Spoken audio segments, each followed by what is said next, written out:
Pemirsa, sejumlah aktivis mendesak DPRD Jember untuk memanggil sejumlah perusahaan pemegang izin usaha pertambangan di kawasan tambang kapur Gunung Sadeng. Pasalnya, ke-8 perusahaan yang dimaksud diduga tidak menyetorkan retribusi secara maksimal sehingga perlu dievaluasi.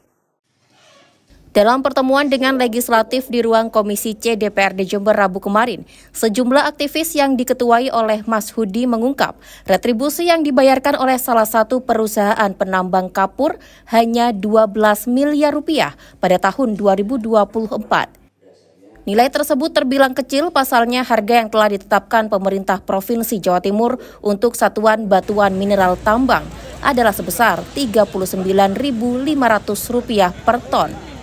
Maka dari itu, para aktivis ini mendesak DPRD Jember untuk menyampaikan aspirasi kepada pemerintah agar izin pertambangan dievaluasi supaya tidak terjadi praktik kecurangan, apalagi kebocoran pendapatan asli daerah atau PAD yang nilainya berpotensi mencapai miliaran rupiah.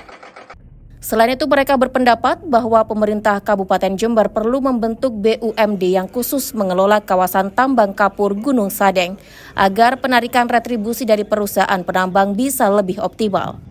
Pemerintah daerah itu membentuk BUMD atau Perseroda yang semua 245 hektar ini dikelola oleh perusahaan daerah atau badan usaha milik daerah. Nah, perusahaan yang lain di situ adalah pihak kedua sebagai mitra. KSP. Ya. Jadi yang mengeksploitasi bisa perusahaan itu asalkan KSP dengan BUMD atau Perseroda. Yang kedua adalah dengan tender atau lelang investasi. Kalau lelang investasi masih membutuhkan BUMD nggak? Atau itu cukup jangan lepas? Itu menjadi opsi. Satu opsi pertama adalah pemerintah daerah itu membentuk Perseroda atau BUMD. Dua adalah dengan cara tender. Menanggapi permintaan para aktivis, Ketua Komisi C DPRD Jember Ardi Pujo Prabowo mengatakan pihaknya berencana melakukan pertemuan ulang dengan menghadirkan perwakilan perusahaan penambang serta OPD terkait.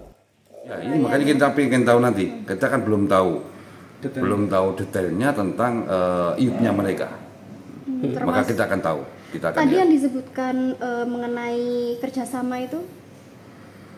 Pendalaman KSP ini sejauh ini kami memang belum tahu dokumennya juga ya. Jadi kita juga sejauh mana sih KSP ini, apakah 5 tahun, 10 tahun, 25 tahun, nanti kami akan minta itu. Nilainya juga belum tahu, maka kami akan panggil nanti beberapa stakeholder termasuk dari beberapa OPD.